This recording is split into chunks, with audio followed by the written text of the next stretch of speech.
क्या सूर्य एक देवता है या सिर्फ एक जलता हुआ तारा? तो विज्ञान कहता है कि सूर्य सौरमंडल का एक तारा है जो कि हीलियम और हाइड्रोजन से बना हुआ एक जलता हुआ गैस का गोला है। जबकि सनातन धर्म कहता है कि सूर्य एक देवता है जिसके रथ को 7 घोड़े खींच रहे हैं और वो सृष्टि में जीवन को संचालित करता है। जिसमें विज्ञान और सनातन धर्म अपना पक्ष तो रख देते हैं, पर हम इनमें से किसकी बात माने और हम सूर्य को देवता बोले या सिर्फ एक गैस का गोला? इसी के बारे में हम आज की इस वीडियो में बात करेंगे और इस सवाल का जवाब जानने की कोशिश करेंगे। इस वीडियो को बिल्कुल भी स्किप मत करना और एंड तक जरूर देखना ताकि तुम कुछ भी मिस ना करो।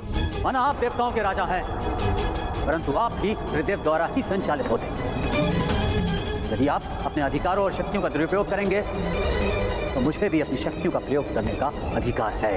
तो सनातन धर्म कहता है कि सूर्य एक देवता है जिसके रथ को 7 घोड़े खींच रहे हैं और वो सृष्टि में जीवन के संचालन के लिए ब्रह्मांड के चक्कर लगा रहा है। जिस पर पहले के वैज्ञानिकों ने सनातन धर्म को गलत साबित किया और उनका कहना था कि धरती सूर्य के चक्कर लगाती है, सूर्य नहीं, और सूर्य अपनी जगह पर स्थिर है और बिल्कुल भी मूव नहीं कर रहा है। पर बाद में अच्छे से रिसर्च और ऑब्जर्वेशन करने के बाद उन वैज्ञानिकों ने भी ये मान लिया कि सनातन धर्म सही था और सूर्य धरती के तो नहीं पर कम से कम पूरे ब्रह्मांड के चक्कर तो लगा ही रहा है। जिससे ये बात तो साबित हो गई कि सनातन धर्म गलत नहीं बल्कि सही था। पर ये नहीं कि सूर्य गैस का गोला नहीं बल्कि एक देवता है, क्योंकि विज्ञान सबूत मांगता है। और अगर कोई सनातनी ये बोलता है कि सूर्य एक देवता है जिसके रथ को 7 घोड़े खींच रहे हैं और वो 7 घोड़े सप्ताह के 7 दिन और इंद्रधनुष के 7 रंगों का प्रतिनिधित्व करते हैं, तो विज्ञान कहता है कि कहाँ है घोड़े और कहाँ है रथ, क्योंकि हमें अपने टेलीस्कोप से ये दोनों ही नहीं दिख रहे हैं। इसका यही मतलब होगा कि ये दोनों ही नहीं है और हम इसमें नहीं मानेंगे। और अगर कोई ये पूछ ले कि दिखते तो हवा और आत्मा भी नहीं है, क्या इसका ये मतलब है कि ये दोनों ही एग्जिस्ट नहीं करते? तो ये सवाल फालतू के हो जाते हैं। और एक तरह से अगर तुम देखो तो विज्ञान और वैज्ञानिक भी गलत नहीं है। हम सूर्य देव में मानते हैं क्योंकि हम बचपन से ही ऐसे वातावरण में रहे हैं जहाँ हमें बार बार बताया गया है कि सूर्य एक देवता है जिसे जल चढ़ाया जाता है, अर्घ दिया जाता है और उसकी पूजा भी की जाती है। और हमने भी उनके बारे में सिर्फ किस्से कहानियों में ही सुना है, जैसे कि महाभारत में वो सूत पुत्र कर्ण के पिता थे और रामायण में वो हनुमान जी के गुरु थे। और क्योंकि ये किस्से कहानियां रामायण, महाभारत और वेदों का हिस्सा है, इसलिए इनके गलत होने का तो सवाल ही नहीं उठता। पर उन लोगों का क्या जो रामायण और महाभारत में नहीं मानते, ना ही योगों में और ना ही भगवान में, और वो इन सब चीजों को सिर्फ एक माइथोलॉजी का नाम देते हैं, क्योंकि विज्ञान तो सबूत मांगता है और वो तुमसे इन सब चीजों का सबूत मांगेंगे। और जब तुम रामायण, महाभारत और सभी वेदों को उनके सामने रख दोगे तो वो बोलेंगे कि ये सब तो सिर्फ एक माइथोलॉजी और काल्पनिक कहानियां हैं, इनमें कुछ भी सच्चाई नहीं है। और अगर रामायण, महाभारत और वेदों में जो लिखा है वो सच में कभी हुआ था तो हमें अश्वत्थामा दिखाओ, नहीं तो धरती खोद के कहीं से ब्रह्मास्त्र ढूंढ कर लाओ, जो कि तुम नहीं ला सकते। पर अगर तुमने कहीं से धरती खोद के ब्रह्मास्त्र लाके भी उनको दिखा दिया तो वो बोलेंगे कि ये नकली है या किसी दूसरी सिविलाइजेशन का है। या ऐसा भी हो सकता है कि अगर कोई बहाना ना मिले तो वो बोल दे कि हजारों साल पहले कोई एलियंस आए थे और इसे वो एलियंस छोड़ के गए हैं और हमें एलियंस को ढूंढना चाहिए, क्योंकि एलियंस तो होते हैं, भले ही कभी उनके बारे में किसी ने ना ही सुना है ना ही उन्हें किसी ने देखा है, पर एलियंस तो होते हैं। और रामायण और महाभारत तो सिर्फ काल्पनिक कहानियां हैं जिसे सिर्फ किसी ने अपनी इमेजिनेशन से लिखा है। और अगर तुम सिर्फ एक बार के लिए अपनी आस्था से हटकर देखो और सोचो तो ऐसा जरूरी भी नहीं है कि विज्ञान और वैज्ञानिक गलत ही हो। या ऐसा भी हो सकता है कि दूसरे युगों में सूर्य देव थे, वो दूसरों को दर्शन भी देते थे और लोगों से बात भी करते थे, पर क्योंकि कलयुग में अधर्म और पाप अपनी चरम सीमा पर है, इसलिए ऐसा भी हो सकता है कि सूर्य देव अपना अंश, जिसे हम सूर्य के नाम से फिलहाल जानते हैं, उसे छोड़कर किसी दूसरे लोक में जा चुके हैं। या सूर्य देव यहीं पर है पर हमारे पास पर्याप्त तपोबल और शक्ति नहीं है उनको देखने, उनके पास जाने या उनके साथ बात करने के लिए। और इसीलिए सभी सनातनी इस पर बहस करने और अपनी एनर्जी और टाइम वेस्ट करने के बजाय, कोई बोल देगा कि सूर्य गैस का गोला है तो इसे गैस का गोला बोल देंगे और सुबह उठते ही इसको जल चढ़ाकर अर्घ देकर सूर्य देव की पूजा भी कर लेंगे। और जब तक वैज्ञानिक अपनी टेक्नोलॉजी से सूर्य देव पर घर बनाकर वहां पर रहने नहीं लग जाते या सूर्य देव एक बार धरती वासियों से बात करके उनको आशीर्वाद नहीं दे लेते, ये दोनों साइड्स ऐसे ही रहेंगी। और जैसा कि सनातन धर्म कहता है कि सूर्य का तेज बहुत ही अधिक है और कोई भी साधारण व्यक्ति उसके तेज को सहन नहीं कर सकता, और विज्ञान कहता है कि सूर्य बहुत ही गर्म है और उसके पास कोई भी नहीं जा सकता, ये दोनों साइड्स हमेशा के लिए ऐसे ही रहेंगी। बाकी तुम्हें क्या लगता है, सूर्य एक देवता है या सिर्फ एक गैस का गोला जिसे सभी तारा बोलता है? कमेंट करके जरूर बताना, उन लोगों के साथ जरूर शेयर करना जो इसका जवाब दे पाए। And thanks for watching.